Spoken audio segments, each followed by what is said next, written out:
et passe une bonne soirée. Merci. Merci à tous. À jeudi. Donc voilà, Noémie, maintenant c'est à toi. Donc voilà, tu vas pouvoir te présenter et nous dire ton sujet. Ok, ça marche. Et bah, super. Alors c'est parti. Déjà, moi aussi, je suis vraiment très contente d'être ici et je tenais particulièrement à te remercier, Alina, pour l'organisation de ce sommet, parce que mine de rien, c'est une super opportunité pour chacune de pouvoir prendre la parole sur un sujet qui nous tient à cœur, puis surtout sur cette semaine quand même, voilà, qui est assez spéciale. Donc vraiment, merci énormément pour ça, c'est vraiment top.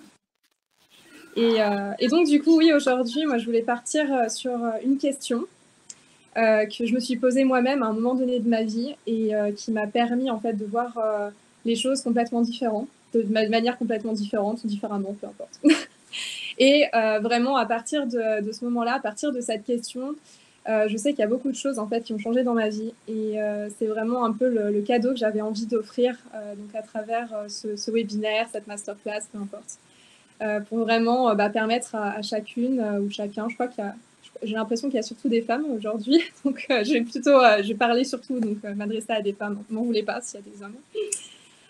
Mais voilà, l'idée c'est vraiment de permettre voilà, que chaque personne qui est touchée par des symptômes ou une maladie, qu'elle puisse peut-être la voir autrement. Et c'est exactement ce sur quoi on va parler là pendant l'heure qui va suivre. Du coup, pour me présenter rapidement, donc je m'appelle Noémie Louvenaz et moi, en fait, ce que je fais, mon travail et ce qui me passionne, en fait, en réalité, c'est d'aider toutes les personnes donc, qui sont touchées par des symptômes ou une maladie chronique pour les accompagner, les aider à s'en libérer. Mais en fait, plus que tout, c'est surtout les aider à retrouver la sérénité dans leur vie pour qu'elles puissent vraiment bâtir la vie qu'elles méritent vraiment de vivre et qu'elles aspirent vraiment à vivre en réalité. Et je vais peut-être d'ailleurs parler brièvement un petit peu de mon parcours, pourquoi j'en suis arrivée jusqu'ici, parce que finalement c'est intimement lié en fait à cette question comme j'en ai parlé juste avant.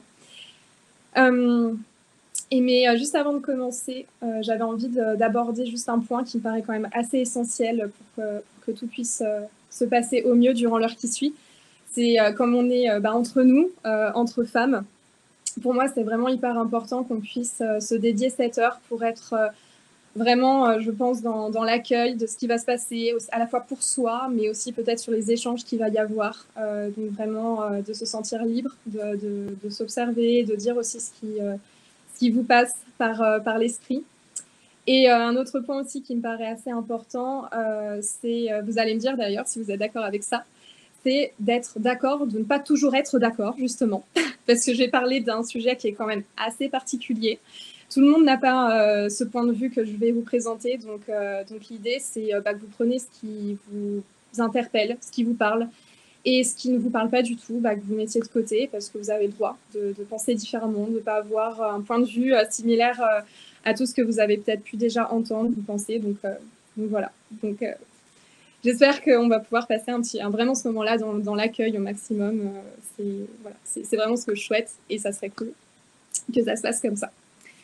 Donc sinon, pour se lancer, pour y aller, en fait, moi, si vous voulez, à la base, quand vraiment je regarde, quand j'étais toute petite, il n'y avait que deux choses qui m'intéressaient le plus. C'était les chevaux et aider les autres. Ça a vraiment été quelque chose de très naturel chez moi. Et donc forcément, quand il a fallu choisir qu'est-ce que je voulais faire de ma vie, j'ai choisi d'intégrer une école d'infirmière pour pouvoir bien jouer ce rôle-là, d'aidant, de presque un petit peu de sauveur. Hein. Il y avait un petit peu de ça aussi, mais Alina, toi, je pense que tu nous en parleras beaucoup mieux plus tard sur ta masterclass. Et donc, en fait, donc je faisais mes études, c'était passionnant pour moi. Vraiment, je me suis investie à 200% dans ma formation, tout en occultant en fait complètement ce qui n'allait pas dans ma vie. Et donc petit à petit, j'ai commencé en fait à me rendre compte qu'il y avait plusieurs choses qui n'allaient pas, que j'avais un état de fatigue qui commençait à s'installer et auquel j'arrivais vraiment pas à faire face et je me laissais complètement engloutir par ça. J'avais tendance à avoir, pareil, à avoir des petites tendances migraineuses que j'avais pas vraiment de base. Enfin, vous savez, ce genre de petits symptômes qu'on peut avoir, mais auxquels on prête pas forcément attention parce qu'on se dit que ça va passer, que c'est une phase. Et puis, en réalité, c'est pas passé. Et puis ça s'est aggravé petit à petit, jusqu'au jour en fait où il a fallu que je me fasse hospitaliser et que le diagnostic tombe, que je faisais une belle dépression, qui je pense était installée depuis un sacré moment, mais ayant la tête dans le guidon, on ne se rend pas toujours compte de ce qui se passe. Et là, le coup de massue, ça a vraiment été un choc, parce que j'ai pas du tout été élevée d'une manière à ce que ce mot, en fait, ça représente, qu'est-ce que ça veut dire, en fait, en réalité. Et ça a vraiment été quelque chose de vraiment pas évident à gérer pour moi. Et à partir de ce moment-là, forcément, le corps médical propose donc un protocole qui est donc à mettre en place en fonction de ce qu'on a. Et pour moi, à ce moment-là, il y a eu en fait un gros non que j'ai ressenti en moi, qui m'a dit, mais non, en fait, ça, là, ce qu'on te propose, enfin, c'était même pas d'ailleurs une proposition, c'était, voilà, le diagnostic qui tombe, donc l'enchaînement de qu'est-ce qui va se passer pour vous, ça va être ça, vous allez prendre telle thérapeutique, il va y avoir toute l'organisation des soins qui va se faire. Et vraiment, en moi, je me suis dit, non, en fait, c'est vraiment pas ça, c'est vraiment pas là que j'ai envie d'aller. Je sens que c'est pas du tout l'aide dont j'ai besoin, en fait. Et c'est vraiment pas comme ça que je me vois m'en sortir. Et ce qui a déjà été pour moi très confrontant avec la formation que j'avais eue, puisque mine de rien, quand on étudie pour devenir infirmière, on est dans cet état d'esprit, donc d'un symptôme, une maladie égale un protocole et une prise en charge. Et donc on respecte ce cadre-là. Donc déjà, finalement, être patient à son tour, ça a été quand même quelque chose de pas évident, mais vraiment avec cette sensation que c'était pas ça, en fait. C'était vraiment pas ça qui était fait pour moi. Puis la vie est bien faite. Et j'avais rencontré quelques mois auparavant une kinésiologue qui, pareil, donc un métier que je ne connaissais absolument pas, qui était pas, dont j'en avais jamais entendu parler dans ma formation. Et intuitivement, je sentais que c'était par là en fait qu'il fallait que j'aille et que c'était de cette manière que ça allait m'aider. Et en suivant donc mes ressentis, ça m'a guidée petit à petit à me prendre conscience que c'était possible en fait de prendre soin de sa santé, mais d'une manière beaucoup plus large en fait que celle qui nous est transmise par le point de vue médical. Et donc je vous raconte pas le choc pour moi que ça a été, parce que j'étais vraiment presque dans le déni et dans le refus de tout ça. Pour moi, non, voilà, quand on a une maladie, il faut passer par la thérapeutique, parce que il y a que comme ça qu'on peut s'en sortir. Et donc là, en fait, il y avait un nouveau champ des possibles qui s'ouvrait. Et ça a été à partir de ce moment-là, petit à petit, ce champ a commencé à s'ouvrir encore plus. Et j'en suis arrivée donc finalement à me demander si je voulais reprendre ces études, que j'ai finalement abandonné une bonne fois pour toutes, pour me former à d'autres disciplines. Et donc en arriver là aujourd'hui, et donc vous parler de ce sujet. Donc, et si la maladie était en fait la chance de notre vie?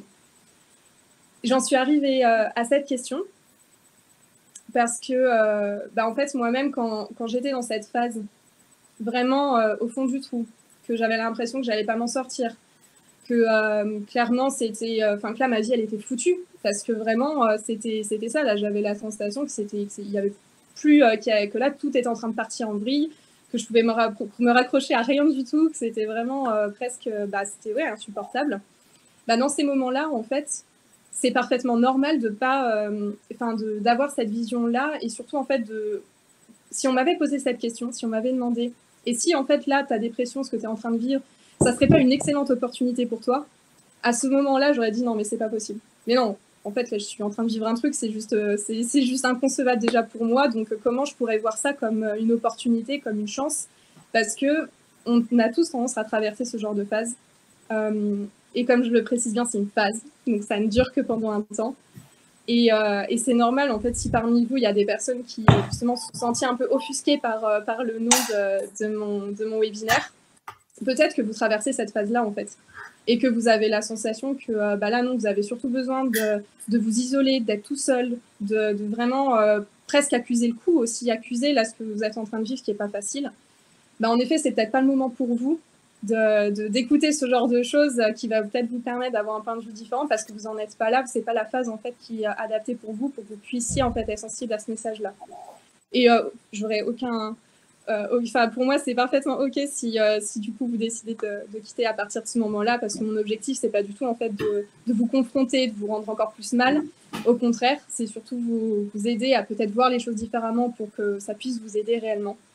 Donc, si ça ne vous parle pas déjà jusque-là, bah, si vous voulez partir, c'est parfaitement normal pour moi.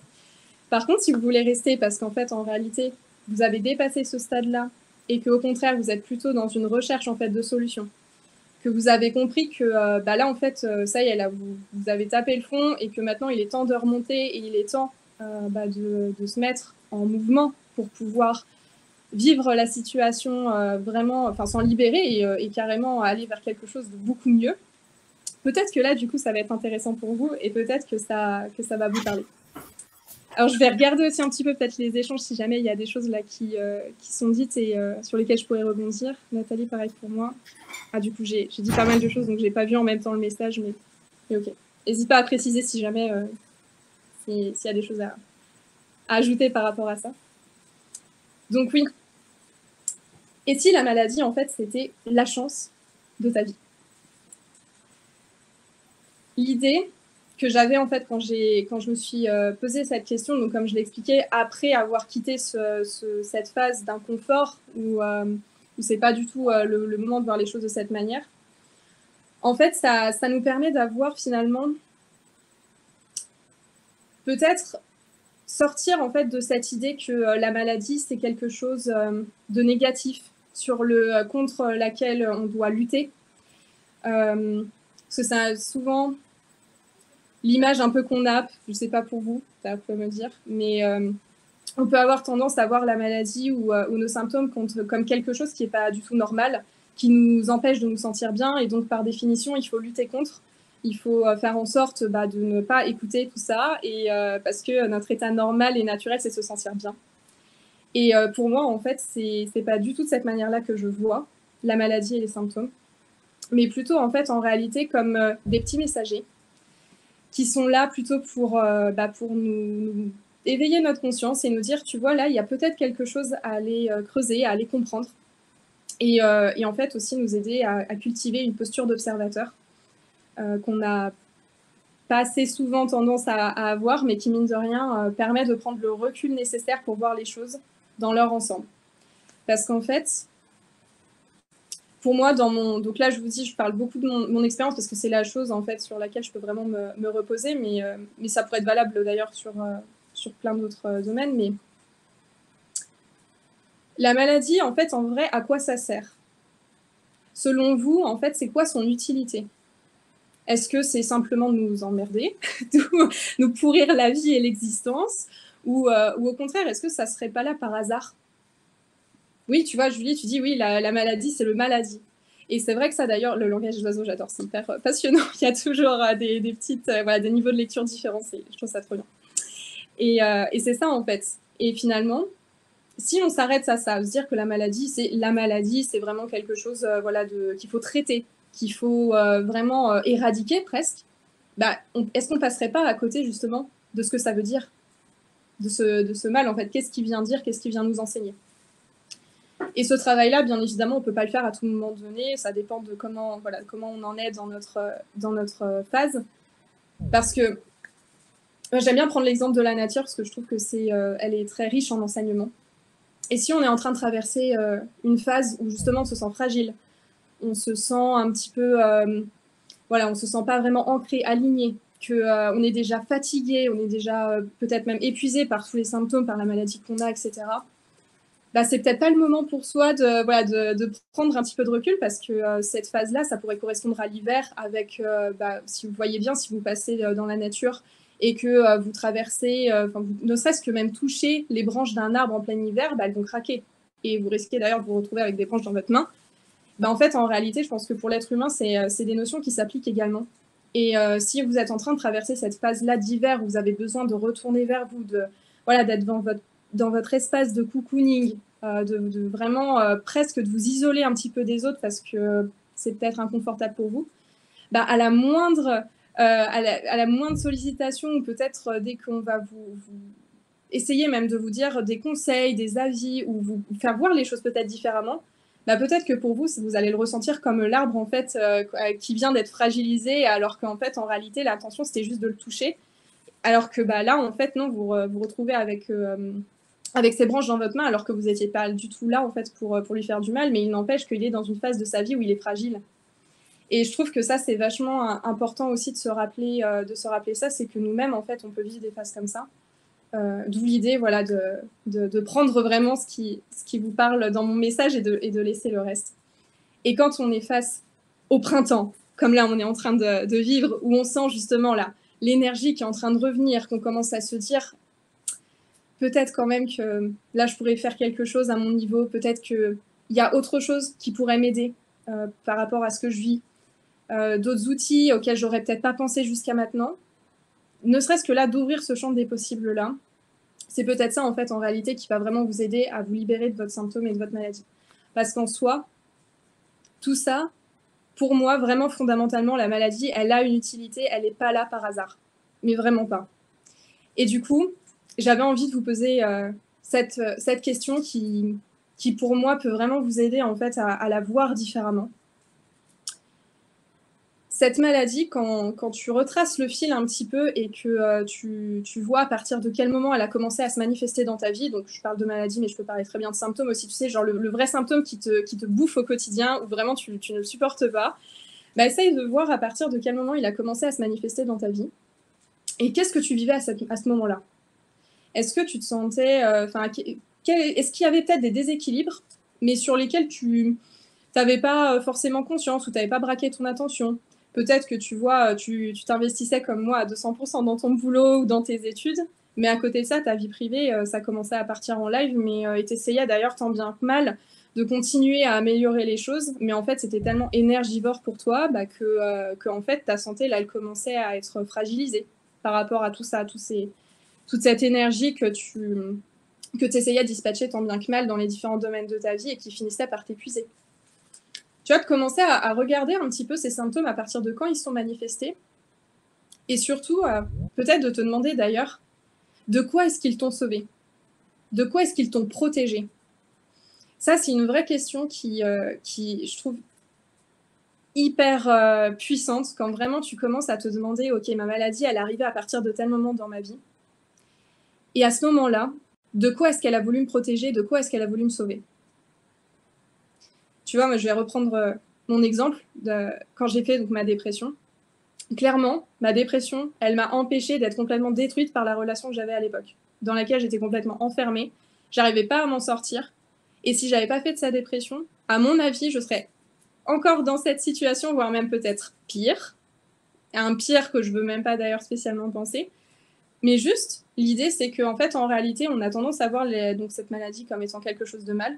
Alors que là, en fait, si je me pose cette question et que je vois, en fait, de quoi elle m'a protégée et de qu'est-ce qu'elle a empêché, en fait, d'arriver en pire, waouh! Je sais pas vous, mais moi, franchement, je commence à me dire, ah ouais, en fait, au lieu de lutter contre elle, je devrais avoir même de la gratitude, en fait. Parce qu'en réalité, bah, c'est incroyable le rôle qu'elle a joué dans ma vie. Et sans elle, j'en serais probablement pas là aujourd'hui. En tout cas, moi, pour ma part, je sais que ma vie aurait été complètement différente si elle ne s'était pas manifestée à ce moment-là. Je vais regarder un petit peu les échanges. Ah, vous inquiétez pas, j'ai d'autres questions pour vous après, mais je vous coupe un petit peu parce que mine de rien, c'est des questions quand même qu'on n'a pas l'habitude de se poser. Et quand on se les pose vraiment, bah, ça peut remuer quand même. Donc si vous voulez les noter et y repenser à tête reposée, d'ailleurs, c'est peut-être plus judicieux.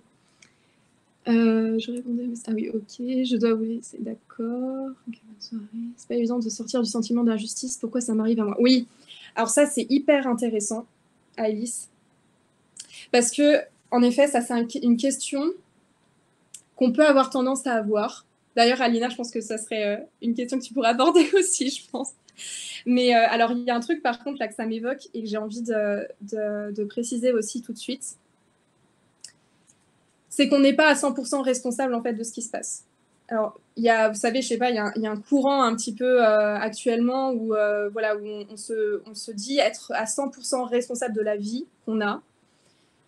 Je suis pas entièrement d'accord à 100% parce que je sais pas, je crois qu'on fait partie d'un grand tout. Déjà, même quand on regarde en fait notre corps, comment il fonctionne, nous, on est là en tant qu'être humain, mais en réalité, à l'intérieur de nous, il y a des trilliards de cellules qui sont là individuellement et qui communiquent toutes les unes avec les autres. Et à l'échelle d'un être humain, bah, nous aussi, on communique avec un ensemble d'autres êtres humains. il y a des choses, en fait, pour moi, qui peuvent jouer, en fait, et qui vont clairement avoir leur rôle, en fait, sur la maladie. Et ces événements-là, en fait, on n'a pas la main dessus. Donc, en fait, en réalité, quand j'invite, en fait, à te poser cette question, tu vois, de quoi, en fait, cette maladie, elle m'a sauvée ou elle m'a préservée, c'est juste, en fait, pour essayer de remettre de la gratitude sur les événements que tu as vécus, mais pas pour te mettre le coup de fouet, tu vois, en mode, voilà, là, ce qui m'arrive, bah, c'est de ma faute, de toute façon, je l'ai bien cherché, etc. Pas du tout. Là, les choses, de toute façon, se sont déroulées comme ça parce qu'elles devaient se passer comme ça. Par contre, l'idée, c'est que si aujourd'hui, la situation dans laquelle tu es, la maladie et les symptômes que tu ressens, c'est quelque chose que tu ne veux plus dans ta vie, parce que tu sens que tu aspires à mieux, en fait, et que tu peux vraiment, en fait, t'en libérer. L'idée, c'est de te dire, à partir de maintenant, qu'est-ce que je choisis de faire pour construire la vie que je veux vraiment avoir, et cette vie dans laquelle bah, ma santé est pleinement présente, peut pleinement s'exprimer. Je ne sais pas si ça répond vraiment à ta question, Alice, mais voilà, je trouve que c'est vraiment un point assez important à préciser. Et tu vois, j'aurais peut-être pas forcément pensé d'ailleurs à l'aborder, donc nickel, merci beaucoup pour ça. La maladie est remplie de symbolique. Ah, mais complètement. Il y a beaucoup d'ailleurs de travaux qui sont faits sur vraiment la partie très très symbolique de la maladie. Je pense notamment à tout ce qui est symptômes de constipation. Donc on peut questionner un petit peu du style qu'est-ce que tu retiens dans ta vie, qu'est-ce que tu ne laisses pas passer. Est-ce que qu'est-ce que tu as des questions un petit peu comme ça et c'est une partie vraiment très intéressante aussi. Parfois ça peut amener un niveau de lecture encore différent d'un même symptôme ou d'une maladie, et c'est vrai que c'est vachement cool aussi. Et si cette période de déni ne passe pas, tourner autrement, comment passer la phase de déni à la phase d'introspection? Et si cette période de déni ne passe pas? Alors, déjà pour répondre à ta première question, Julie, alors l'idée, c'est qu'est-ce qui fait en fait que cette phase de déni, elle passe pas? Parce que probablement qu'elle a un intérêt en fait. Si tu es toujours dans cette phase, pour moi, alors il faudrait aller essayer de creuser en te demandant, ça serait quoi pour moi l'intérêt de rester dans cette phase? Parce que mine de rien, chaque phase, chaque cycle, chaque période, ils sont voués de toute façon à un moment donné à se terminer. Donc l'idée, c'est que si tu es encore dans cette phase, c'est qu'il y a probablement quelque chose là qui est important pour toi et qui fait qu'en fait on est toujours là. Et donc essayer plutôt de chercher qu'est-ce qui fait que du coup tu as besoin d'être dans cette phase-là pour pouvoir, tu vois, sortir un petit peu de ce que tu vis, prendre un peu plus d'objectivité. Et peut-être que ça pourrait t'aider justement à voir les choses d'une manière plus large et de les voir un peu autrement. Et du coup, bah aussi peut-être voir ce que tu peux faire toi à ton niveau pour en sortir progressivement. Tourner autrement, comment passer de la phase de déni à la phase d'introspection? Bah voilà. Peut-être que ça peut être une idée. Je ne sais pas si ça répond à ta question. Tu me diras, on pourra peut-être préciser un petit peu plus. La maladie nous fait comprendre notre humanité. Ah, ça, oui. Ah, mais oui, mais complètement. Moi, enfin, je trouve que la maladie, elle nous replace vraiment à la fois dans notre... voilà, on se rend compte à la fois qu'on est tout petit par rapport à tout ce qu'on sait.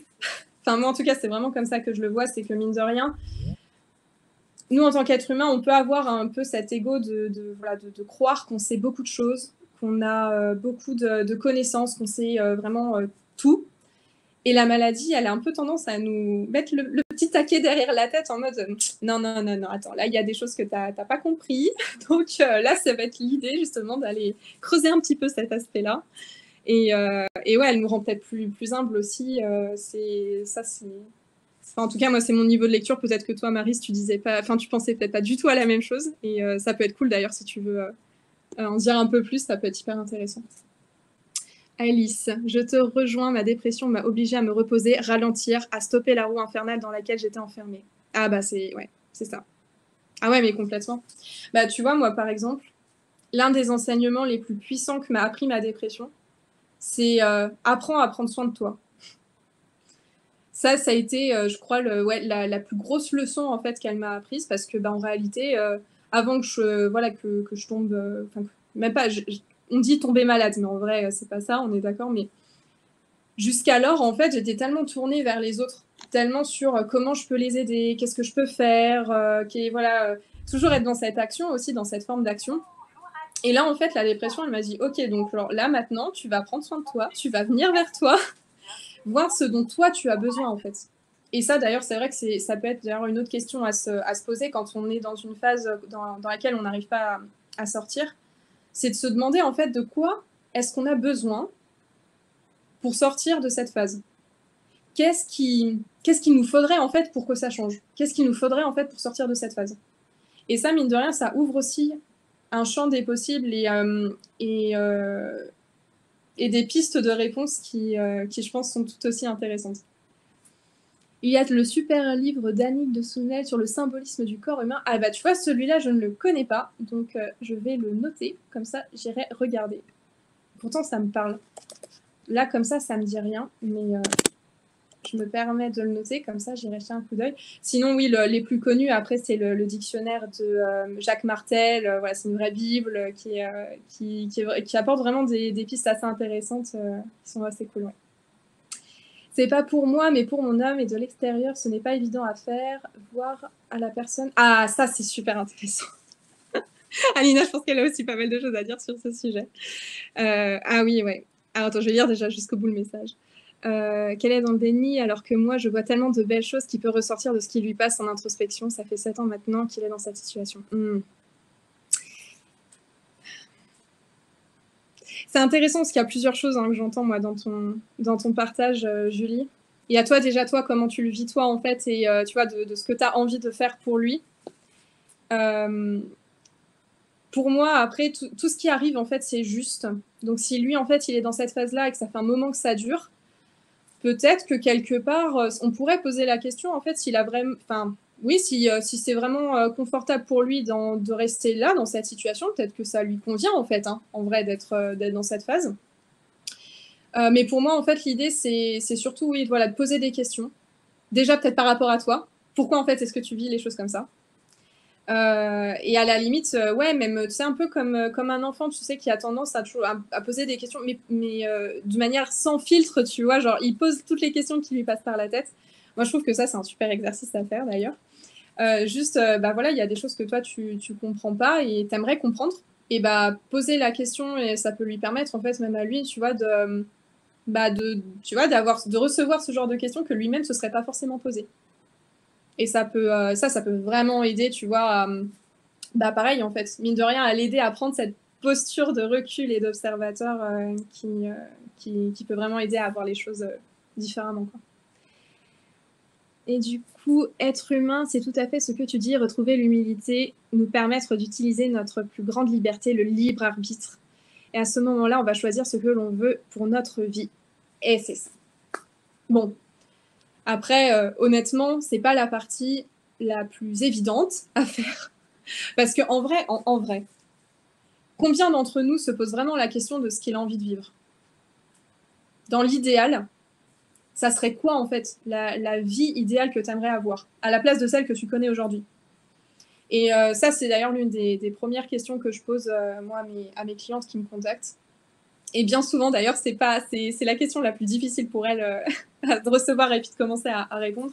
Parce que, mine de rien, on est tellement focalisé, en fait, sur nos difficultés, sur ce qu'on vit, à quel point c'est dur. Et puis, c'est vrai, c'est dur, hein, quand ça fait des années, ou ça fait même, ne serait-ce que même des semaines, des mois et des années que tu te trimbales avec tes symptômes et ta maladie, que tu t'entends dire autour de toi que de toute façon, tu peux pas guérir, qu'il y a peut-être pas de traitement. Tu vois, ce genre de truc qu'on a un peu la tendance à entendre, ouais, quand on pose la question, non mais en vrai, c'est quoi en fait la vie que tu aimerais vraiment vivre à la place de ça, là, de tout ce que tu as aujourd'hui? C'est pas évident. Et pourtant, à partir de ce moment-là, à partir du moment où tu te poses vraiment cette question, là aussi, tu commences à avoir un champ de possibilités qui s'ouvre. Et mine de rien, tu obtiens une destination. Et ça, d'un point de vue neuroscientifique, c'est primordial en fait pour pouvoir, puis même d'ailleurs d'un point de vue purement naturel, quand on veut emprunter un chemin, on sait qu'il va nous conduire quelque part. Mais l'idée en fait, c'est que si toi tu sais l'objectif, tu sais en fait le chemin que tu vas emprunter parce que tu connais sa destination, bah, ça va être plus facile pour toi déjà d'identifier en fait comment tu vas pouvoir l'emprunter, même si tu n'as pas le comment concret, tu sais quand même dans les grandes lignes ce que tu vas pouvoir faire en fait pour l'atteindre. Et puis, mine de rien, ça te fait changer d'état, ça te fait changer de vibration, puisque tu te focalises plus sur tes difficultés, sur, tu vois, vraiment, tous ces problèmes qui s'accumulent, mais tu es en train de te focaliser sur qu'est-ce que tu aimerais avoir à la place. Et tout ça, ça contribue déjà à te permettre de te sentir mieux, normalement. Après, ça, tu peux te poser la question, si vous vous posez la question et que vous avez commencé déjà à obtenir une réponse ou un ressenti, bah, observez-vous et regardez qu'est-ce que ça vous fait ressentir en vous. Est-ce que c'est quelque chose qui s'ouvre sur l'expansion ou ça vous fait ressentir plus léger, plus dans la joie, dans l'énergie, ou au contraire, est-ce que ça devient plus lourd, vous sentez quelque chose se resserrer, qui devient presque lourd, pesant. Ça, c'est des indicateurs qui sont vachement importants et intéressants pour avoir des débuts de réponses à des questions qui d'ailleurs peuvent venir un petit peu nous confronter dans la manière dont on voit les choses et parfois ce qu'on ressent c'est complètement contradictoire à ce qu'on se dit dans sa tête. Donc ça peut être une belle piste aussi de réflexion pour soi et puis des petits temps de méditation aussi, que ça soit dans sa tête ou par écrit sur ce ressenti, ça aide toujours à y voir un petit peu plus clair. Tiens, Noémie, moi j'ai un petit truc, j'interviens parce que ça m'a intrigué ce que tu as dit. Et c'est très bien d'avoir une vision claire, d'avoir une belle vie et tout ça, mais quand on est dans la maladie, surtout on va dire au début, en fait on est tellement submergé par la peur que les symptômes reviennent, qu'on est tout le temps mal, qu'on n'est pas bien, qu'en fait on est tellement pessimiste tout le temps qu'on n'arrive pas à voir vraiment notre vision claire. Tiens, qu'est-ce qu'on peut faire de concret et de assez rapide, quoi, pour se détacher de ça, quoi, pour garder un peu l'optimisme. C'est hyper intéressant parce que du coup, là, ça nous renvoie à l'idée que quelque part, c'est une phase qu'on ne doit pas vivre, tu vois. Alors, pour moi, il y a plusieurs possibilités. Tu peux en effet ne pas vouloir vivre ça. Et du coup, te mettre en fait tout de suite sur cette dynamique de je veux trouver des solutions. Et elles peuvent se manifester, d'ailleurs, parce que c'est ce que, tu vois, quand je suis vraiment convaincue de ça, que quand tu commences à focaliser ton attention sur quelque chose de précis, mine de rien, la vie, elle va te montrer en fait des chemins à suivre et tu vois, peut-être au cours d'une discussion, on va te parler de quelqu'un et te dire, ah bah tiens, peut-être que ça pourrait m'aider. Ou sur les réseaux sociaux, tu vois passer un post et pareil, là aussi, ça t'interpelle. Et donc finalement, tu vois, ça se fait d'une manière très naturelle et donc le chemin se crée en fait vraiment de lui-même. Et il y a aussi cette partie-là, je pense, qui représente peut-être même le travail le plus important à faire, c'est aussi d'accueillir cette phase qui a vraiment son utilité. Elle a vraiment son rôle en fait. Certes, c'est inconfortable, mais c'est dans cet inconfort-là, c'est plus en fait, pour moi, je reprends souvent cet exemple de la piscine, mais tu vois, quand tu as un peu cette sensation que tu es en train de te noyer, que là, tu es à peine à pouvoir respirer parce que c'est hyper compliqué, comme tu dis, ça fait peur, on ne sait pas jusqu'où ça peut aller. Mine de rien, parfois, le fait tu vois, juste de ne pas lutter, en fait, de se laisser porter, ça peut certes nous amener parfois vraiment dans le bas, dans le down, vraiment, où on va jusqu'au fond de la piscine. Mais en fait, pour moi, c'est à ce moment-là que tu vas avoir l'impulsion de pouvoir remonter à la surface. Et tu sais, quand tu es dans le entre-deux, quand tu es en train de te débattre, tu vois, tant que tu peux, tant que c'est, tu fais tout ce que tu peux pour remonter à la surface, mine de rien, tu dépenses beaucoup plus d'énergie dans ce processus-là, plutôt que juste d'être dans l'accueil de ce qui arrive et juste de voir, en fait, comment toi, tu te sens à ce moment-là. Essayer de, peut-être, comment je pourrais dire ? Ouais, juste être dans le... Pour moi, en fait, oui, vraiment, cette phase-là, c'est vraiment une phase d'accueil qui est importante pour qu'elle soit le moins inconfortable possible. Bah, oui, tu as plusieurs options. En vrai, tu peux, ça dépend en fait l'aide dont tu as besoin et quel est ton besoin en fait précisément. Peut-être que le moyen pour éviter d'aller trop dans le down et trop dans le bas et garder ce côté optimiste, c'est te recentrer sur tes besoins et te demander en fait, en vrai, de quoi est-ce que tu as besoin pour ne pas aller jusque-là en fait. C'est quoi, qu'est-ce qu'il te faudrait pour que là, en fait, ta situation, elle puisse changer. Pour moi, en fait, c'est vraiment, je pense, tu vois, les deux seules questions à se poser pour éviter, en fait, d'aller jusque vraiment dans cette partie-là qui n'est pas du tout confortable, c'est vrai, mais qui peut quand même avoir son utilité. Je ne sais pas si... tu me diras, Alina, je crois que tu es figée. Si jamais tu m'entends, tu me diras, du coup, si ça répond à ta question. Oui, c'est très bien. Ça répond parfaitement. Ok. Non, mais ça va être sûrement une question qui revient souvent parce qu'en fait, c'est très dur de vivre certains symptômes des maladies. Donc, franchement, les gens, ils s'attardent là-dessus parce que c'est vraiment un mal-être tous les jours. Donc, voilà, je voulais avoir un petit peu aussi ton avis là-dessus et c'est très bien. Merci. Il y a autre chose aussi, tu vois, là, que ça me fait tilt quand tu en parles.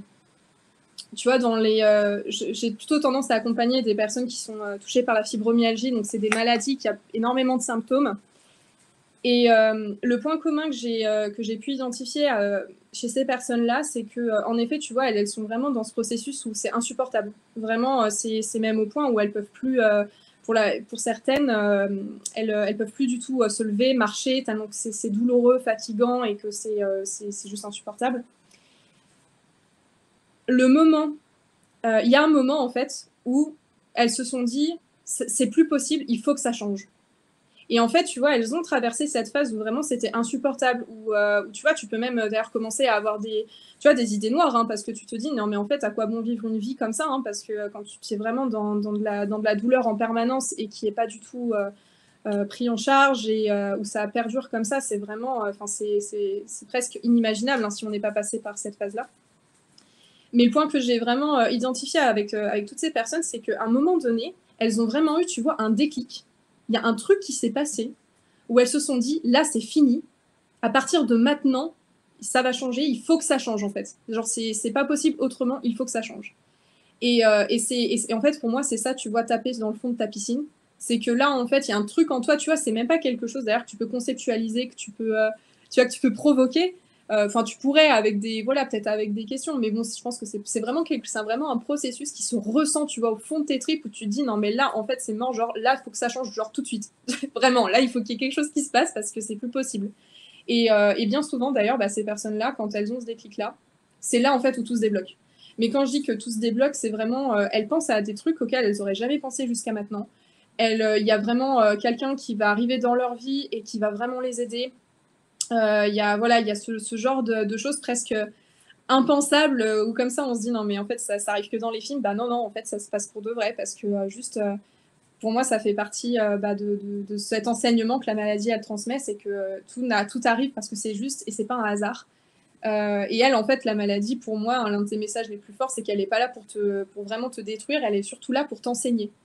Donc si tu es là, en fait, et que tu en arrives jusqu'à ce point-là où tu te dis, ça y est, là, maintenant, il faut que ça s'arrête, il faut que ça change, bah, derrière, du coup, tu vas forcément trouver l'aide dont tu as besoin pour te permettre de t'en sortir. Je vais reprendre un petit peu le fil des questions. Je te rejoins sur le fait que l'on souhaite être forte. Je me suis battue contre la dépression, je n'acceptais pas. Et c'est quand j'ai avancé, accepté, que je me suis posée et que j'ai pu avancer dans mon processus de guérison, aller mieux et voir ce qui pourrait ressortir de ce positif, de cette période. Bah voilà, c'est ça. C'est pas toujours... C'est une étape, je pense, pour moi, qui est indispensable pour vraiment passer à un autre niveau dans notre vie. Mais par contre, c'est pas quelque chose qu'on peut faire à tout moment dans notre vie, quoi. Il y a vraiment des phases comme ça. Enfin, moi, je vois vraiment, en tout cas, la vie de cette manière comme quelque chose d'assez cyclique, où il y a des périodes qui reviennent et puis juste on passe à travers. Et c'est ça, en fait, c'est chercher du coup le positif. D'ailleurs, ça peut être une excellente question à se poser. Si ta maladie, elle avait un message positif de changement, qu'est-ce qu'elle te dirait ? Ça aussi, c'est le genre de question qui peut vraiment t'amener, du coup, à la voir complètement différemment et te redonner aussi une petite bride de chemin que tu pourrais emprunter pour aller en fait vers ce chemin de la guérison, si c'est vraiment ton objectif et quelque chose que tu vises. Parce que c'est vrai que quand tu te poses cette question, c'est vrai, et si la maladie ou mes symptômes avaient un message positif de changement, qu'est-ce qu'il me dirait en fait? Qu'est-ce qu'elle me dirait? Et là, tu as plein de choses aussi qui s'ouvrent. Julie, alors, ne pas se positionner en sauveur n'est pas évident. C'est dans l'inconfort que notre puissance se révèle. Ah bah ça. C'est pour ça que, comme je dis, l'inconfort, c'est on a un peu tendance à vouloir y échapper parce que on est quand même, enfin je ramène pas toujours tout à ça, mais quand même ça explique quand même pas mal de choses. On est quand même dans une société où on marche très fortement au plaisir. Et donc forcément, bah, tout ce qui va à l'encontre de ça, donc tout ce qui est source de déplaisir ou de souffrance, etc., bah, c'est des choses qu'on cherche à tout prix à éviter. Et quand on cherche à éviter, bah, on passe complètement à côté de l'enseignement. Et pour moi, du coup, bah, c'est quelque part, c'est reprovoquer en fait ce genre d'événement jusqu'à ce qu'on comprenne réellement ce que ça veut dire. Donc après, à nous de voir à quel point on aime l'inconfort en vrai, parce que du coup, si on se remet continuellement dans le même inconfort, bon, bah, c'est peut-être qu'il y a un truc à faire là, pour s'en sortir, quoi. La médecine chinoise explique très bien la maladie et le déclenchement de celle-ci à partir de différents méridiens en considérant l'être humain dans sa globalité, corps, esprit et même âme. La médecine chinoise, oui, c'est hyper intéressant. D'ailleurs, ils sont aussi très reliés donc à tout ce qui est cycle, nature, saison, tout ça. Et oui, c'est vrai qu'il y a cette notion de globalité. Et en effet, moi, je te rejoins complètement, Maryse, là-dessus. C'est qu'on a un petit peu trop tendance à voir notre corps comme simplement un corps. Défaillant, en plus, d'ailleurs, pour la plupart du temps. Et on oublie complètement que, mine de rien, on a une conscience qui reste d'ailleurs encore complètement floue. D'un point de vue scientifique, on ne sait toujours pas où est-ce que, d'ailleurs, si notre conscience est bien ancrée dans notre corps d'être humain. Donc oui, c'est ça, en fait, notre vie, notre santé, c'est pas simplement quelque chose qui relève du corps et ça va bien au-delà. C'est pour ça que, pour moi, c'est vraiment important, en fait, d'aller creuser sur quel est l'enseignement que pourrait transmettre la maladie par rapport à ce que tu vis, ce que tu as vécu, ce que tu vis aujourd'hui, pour que on puisse, en fait, éveiller d'autres niveaux de conscience, en fait, que simplement un corps physique défaillant qu'on peut corriger, tu vois, un peu comme un garagiste, là, en venant modifier quelques pièces, en espérant que tout le reste suive, mais en fait, non, en réalité, c'est bien plus grand que ça, quoi. C'est bien plus grand que ça. Et cool, et franchement, il y a eu des super échanges dans la conversation. Merci beaucoup. Je trouve ça génial. Ça ouvre en plus à d'autres discussions, d'autres points. Donc, c'est vraiment top. Je vois que c'est 19h. Est-ce que j'avais d'autres points à vous partager? Ça, je vous ai dit. Allez, une dernière petite question pour la route, ça vous tente ou pas? Histoire d'aller titiller encore un petit peu plus, là, justement, qu'est-ce que pourrait nous enseigner comme message? Dites-moi, parce que sinon, en vrai, l'idée, c'est pas de vous surcharger avec la tête, et vous saturer. Quoique, ça peut avoir son utilité, n'empêche, de saturer avec pas mal de questions. Parfois, ça nous amène à sortir de notre schéma et puis de certains mécanismes de défense qu'on peut avoir. Mais bon, là, on est plutôt cool et entre nous, donc l'idée, c'est pas trop d'aller vers ça. Mais en vrai, dites-moi. Et puis sinon, après, moi, en vrai, j'ai dit déjà pas mal de choses. On a abordé pas mal de points. Donc si jamais, écoutez, si vous avez d'autres échanges ou d'autres points que vous voulez partager, ça serait avec joie pour qu'on termine tranquillou cette... Voilà, si on a tendance à être un peu sauveuse, donc qu'est-ce qu'on peut faire? Parce que franchement, déjà pour l'entourage, c'est très frustrant aussi parce qu'on peut pas faire grand-chose. C'est à la personne finalement de prendre conscience et en fait, on se retrouve dans ce rôle vraiment inconfortant, on va dire. Donc, tiens, qu'est-ce que tu pourras nous dire là-dessus? Comment gérer quand on est un peu dans cette tendance sauveur avec quelqu'un comme ça à côté? C'est énorme parce que tu vois, j'avais prévu de parler de ça, puis j'ai complètement switché le truc, donc nickel, merci. Ça me permet de pouvoir remettre les bouts les uns avec les autres. Pour répondre à ta question, tu vois, je vais te partager justement aussi un petit peu de mon expérience personnelle. Depuis que je suis toute petite, justement, ma maman, qui est elle aussi touchée par la fibromyalgie, je l'ai toujours vue en fait vraiment donc avec ses difficultés, avec sa souffrance, avec voilà le tout quoi, le package comme on dit. Et en effet, forcément, comme tu l'auras deviné, j'avais une tendance un petit peu sauveur à vouloir toujours être là pour l'aider, pour même faire beaucoup de choses à sa place d'ailleurs si je le pouvais. Enfin, tu vois, voilà, ce genre de rôle qu'on aime bien avoir. Mais en fait, en réalité, oui, mais ça aide pas forcément la personne. Et ça, c'est un enseignement d'ailleurs qu'un de mes mentors m'a transmis et que je trouve hyper puissant. C'est que en réalité, en agissant comme ça, on prive la personne de son inconfort. Et comme on le disait un petit peu plus haut, l'inconfort, en fait, en réalité, c'est ça qui nous permet de nous transcender et du coup, de trouver en fait des solutions par nous-mêmes. Donc, c'est pas du tout quelque chose de facile quand on est sauveur d'essayer de prendre du recul et de s'observer, de voir à quel point en fait on essaye d'être là pour la personne, de tout faire pour l'aider, etc. Mais par contre de se dire en fait à chaque fois que je fais ça, de quoi est-ce que je prive en fait mon copain, ma maman ou X ou Y personne. Parce qu'à chaque fois, en fait, c'est ça, mine de rien, qui se passe. C'est quand nous, on intervient là en essayant de l'aider, de la sauver, etc. Alors que bien souvent, la personne, elle nous demande même pas notre aide. Là, en fait, ce qui se passe, c'est qu'on lui prive de son inconfort. Et tu vois, je vais vous partager un truc là qui m'est arrivé il n'y a pas si longtemps que ça. Ma maman qui venait chez moi, donc elle a de grosses difficultés donc à utiliser ses épaules et donc globalement et voilà, là maintenant ça va beaucoup mieux, mais fut un temps elle ne pouvait même pas en fait lever les bras. Et donc là, elle venait chez moi et elle cherchait à se mettre une boucle d'oreille, elle n'y arrivait pas. Et donc elle était là, elle disait punaise, mais j'y arrive pas. Puis moi j'étais à côté d'elle, je fais c'est vrai que c'est chiant, hein. Franchement, ouais, je comprends, c'est vrai que c'est galère, hein. Mais tu vois, et juste en fait, j'attendais que ça soit elle qui vienne me demander est-ce que tu pourrais m'aider s'il te plaît. Parce que ces personnes-là, mine de rien, en fait, tu le sais très bien, Alina, hein, quand on a tendance, nous, à jouer ce rôle de sauveur, la personne, automatiquement, elle va se mettre dans le rôle de victime et elle va attendre que ça soit nous qui venions l'aider, sans qu'elle nous demande quoi que ce soit. Mais du coup, c'est pas lui rendre service, en fait, en vrai, de faire ça.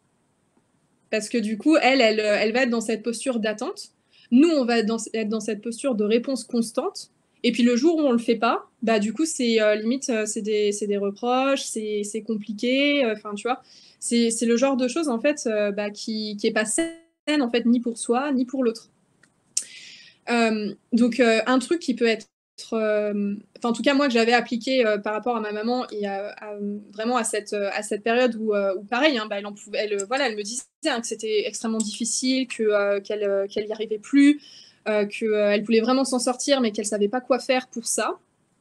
Moi, je lui avais dit, écoute, tu sais, peut-être que je pourrais t'aider, mais moi, en tout cas, je ne le ferai pas si tu ne fais pas la demande, en fait. Si tu viens pas vers moi et que tu viens pas me le demander, moi, je pourrais rien faire. Parce que quand on est face à la maladie, il faut pas oublier, en fait, que la personne, c'est sa vie, en fait. Et ce qu'elle vit, ça lui est propre et que certes, nous, on peut avoir des clés pour l'aider et que c'est important de lui dire que, tu sais, j'ai entendu parler de quelqu'un qui pourrait t'aider, mais voilà, si ça te parle, tu me demandes son contact et je te le donnerai. Mais tu vois, remettre en fait cette possibilité d'agir dans les mains de la personne qui se sent mal, pour moi, c'est ça en fait vraiment l'aider. Parce que du coup, c'est à elle-même de faire le chemin de se dire, ok, est-ce que vraiment c'est une aide qui est utile pour moi ou pas ? Est-ce que c'est vraiment quelque chose qui me parle ou pas? Plutôt que de lui imposer, tu vois, lui dire mais si, vas-y, fais ça, etc. En fait, du coup, la personne là, elle n'est pas du tout actrice de sa vie, en fait, en vrai. Donc, pour moi, vraiment, l'idée, c'est ça. C'est vraiment être poser des questions et essayer un maximum de. Ouais, plutôt quand on sent cette sensation de vouloir, tu vois, aller vers l'autre et l'aider, plutôt prendre ce temps de recul et de se dire tiens, est-ce que tu voudrais que je t'aide ? Est-ce que je pourrais faire quelque chose pour t'aider ? Et déjà, rien que là, tu mets en fait une sorte de petite distance, tu vois, entre toi, tu vois, l'impulsion que tu as, et la personne, elle va se poser donc vraiment la question, et se dire « Ah bah là, oui, en effet, j'ai vraiment besoin d'aide » ou alors « Bah en fait, non ». Et du coup, en fonction, bah après, à nous de gérer ça aussi, de gérer la frustration de ne pas pouvoir aider l'autre. Mais ça, c'est un autre travail. Et je pense que là, Alina, tu auras beaucoup plus de choses à dire sur ce sujet. Je reprends un petit peu les autres conversations. Je pense que l'on ne peut pas faire pour l'autre, malheureusement, juste informer, planter des graines. Voilà, bah, c'est exactement ça. C'est exactement ça. Non, puis ouais, vraiment, moi, je vois vraiment les choses comme ça. En fait, la personne, elle est libre vraiment de vivre sa vie en fait comme elle l'entend. Nous, on est juste là à la limite pour l'aiguiller si c'est sa demande. Voilà. Si c'est pas sa demande, bah après c'est à nous de faire un travail sur soi pour du coup aller comprendre en fait qu'est-ce qui est insupportable pour nous quand la personne se plaint, quand la personne nous dit voilà qu'elle a des douleurs, etc. Ça, c'est un travail à faire pour nous. Mais pas forcément du coup par rapport à l'autre personne. Merci pour votre travail, c'est chouette de voir des jeunes comme vous regarder dans le même sens du bien-être, du bonheur et de l'acceptation accompagnés dans notre condition humaine, pas toujours évidente à vivre, ça c'est sûr. C'est vrai, c'est vrai. Bah, merci beaucoup pour ton message, ça me touche beaucoup. Julie, merci beaucoup. Ça m'a fait tilt quand tu as parlé que si je me mets dans la position de sauveur, alors lui, il est en position de victime, on le prive de son inconfort. Un grand merci. Eh oui, c'est ça. Ouais, puis mine de rien, après, tu peux y aller en mode frontal. Hein. Tu sais, il y a des personnes un peu qui... Enfin, moi, j'avais une amie comme ça, donc où j'avais vraiment cette position de sauveuse à chaque fois.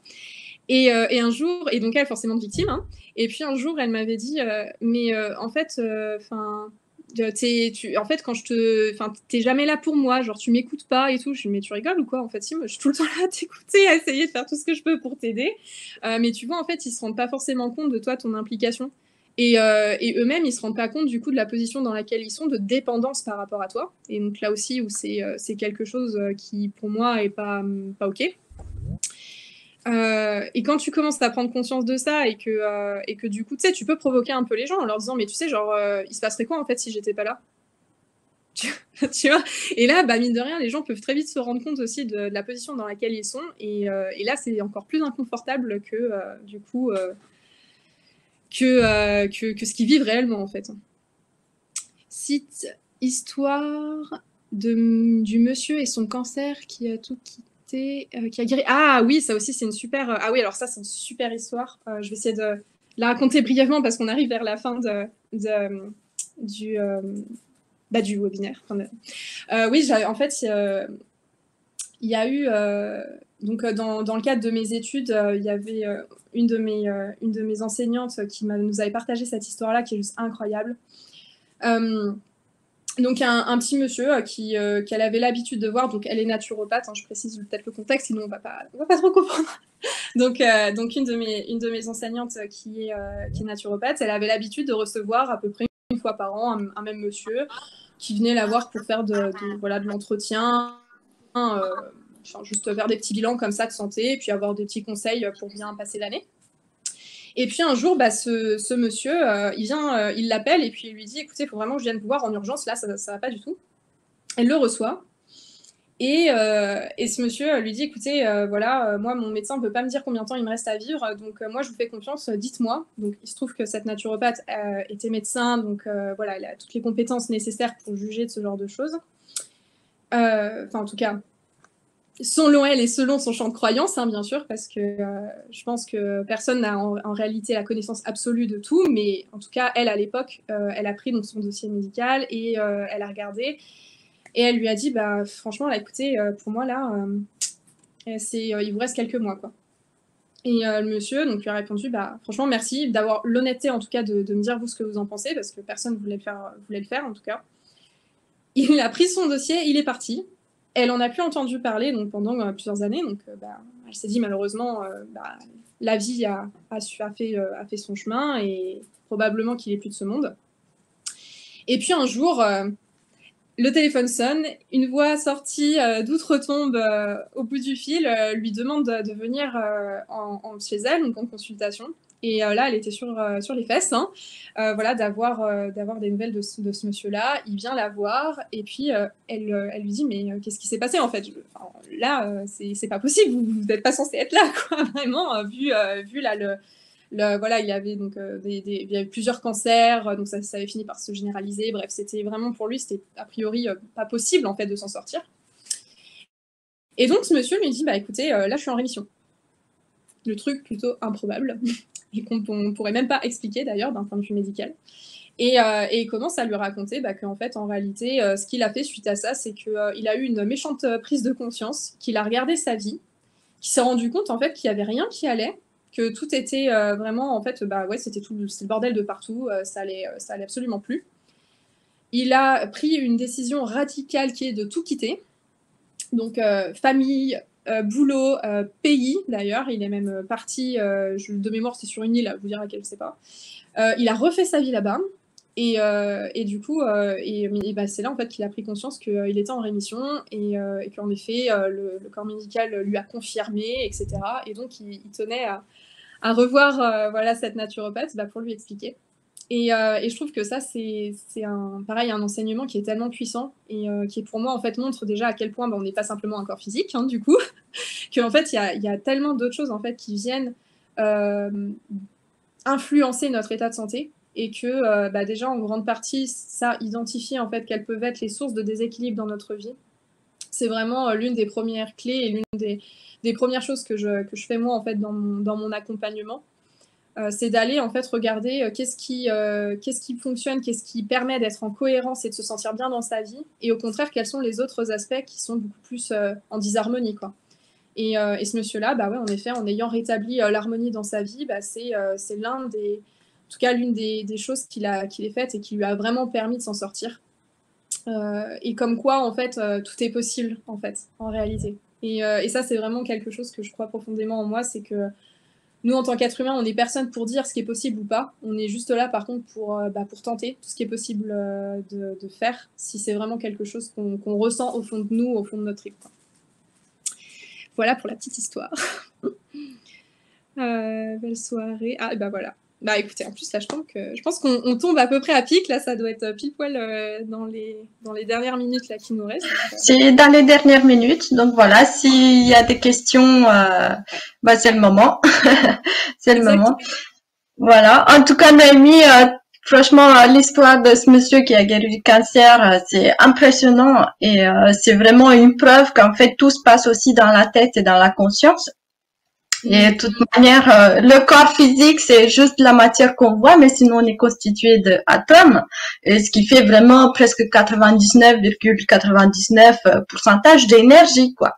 Donc, ce n'est pas étonnant qu'en fait le mental, il joue vachement beaucoup sur le corps, et cette histoire, elle est exceptionnelle d'ailleurs. Merci de nous l'avoir partagée. Donc, voilà, pour tous ceux qui ont des maladies, c'est vraiment une lueur d'espoir. Donc, c'est chouette de la partager. Ouais, c'est vrai. Ça veut pas dire que c'est quelque chose, tu vois, comment dire. Tu sais, parfois on peut faire l'amalgame de se dire, voilà, il y a des histoires pareilles, c'est incroyable, mais genre ça arrive en fait qu'à une personne comme ça, genre sur des milliards, tu vois, c'est le genre d'histoire presque improbable. Mais en fait, en réalité, ça montre juste une chose, c'est que si ça a été possible pour lui, c'est possible en fait même pour toi ou pour n'importe quelle autre personne qui est touchée par une maladie qui lui pourrit l'existence, et que juste en fait voilà, il y a des choses parfois certes qui sont quand même inconfortables, parce qu'il faut quand même avoir le courage de quitter sa femme, ses enfants, son pays, tout ça, faut pouvoir le faire quand même, hein. Mais mine de rien, parfois c'est ça en fait, en réalité c'est de grands changements qui permettent réellement d'obtenir ce qu'on souhaite réellement plus que tout, hein, en fait. Donc, ouais, franchement, c'est très intéressant ce que tu nous as partagé. C'est sûr, voilà, si on a une maladie, il faut aller chercher au-delà des signes physiques et des symptômes, comme tu l'as très bien dit, et se poser les bonnes questions, vraiment, qu'est-ce que ça apporte, quel message ça apporte, quelle est son utilité. Franchement, quand on souffre, on n'a pas vraiment la tête à penser quel est son message et tout ça. Donc tout de suite, on cherche à prendre des médicaments, aller voir les médecins à gauche et à droite et tout ça. Et en fait, on se limite vraiment dans la case de la société actuelle, tout simplement, où la médecine classique, c'est comme ça, c'est 14 années d'école, vous allez voir telle personne parce qu'elle a fait telle école et c'est la meilleure et c'est l'unique. Alors que finalement, en fait, en s'ouvrant tous les champs possibles et s'autoriser des autres choses, rien que sophrologie, acupuncture, des trucs vraiment douces finalement, on découvre plein de choses qui marchent. Donc vraiment, il faut élargir son champ de vision, quoi. Et c'est génial parce que franchement, tu nous as parlé de ça et vraiment de nous ouvrir à des autres horizons et aussi ouvrir son propre horizon, aller dans son intérieur pour chercher à l'intérieur de soi qu'est-ce qui va pas. Parce que je pense que le message principal lorsqu'on a une maladie, c'est qu'il y a quelque chose qui ne va pas, qui ne tourne pas rond à nous. Donc voilà, c'est très beau ce que tu nous as partagé. En tout cas, je te remercie. Donc voilà. Donc on va. C'est top là d'avoir eu l'occasion de pouvoir faire tout ça, c'est génial. Je suis super contente. Oui, je te remercie beaucoup d'avoir participé parce que c'était vraiment, ça me faisait vraiment plaisir aussi. Et puis ton sujet, il est hyper intéressant, donc j'espère que ça a aidé beaucoup de gens, tous ceux qui vont regarder aussi après. Donc voilà, on clôture cette masterclass ici et nous on se revoit à 20h pour tous ceux qui vont être là, toutes parce qu'on n'est que des femmes, voilà, c'est pour les femmes, donc toutes celles qui vont être là. Moi je vais essayer de mieux gérer le côté technique, donc voilà, je vous promets rien, mais j'essaie quand même de gérer ce côté technique. Et voilà, je vous dis bonne soirée et à tout à l'heure, celles qui vous êtes là. Merci beaucoup. À bientôt. Merci.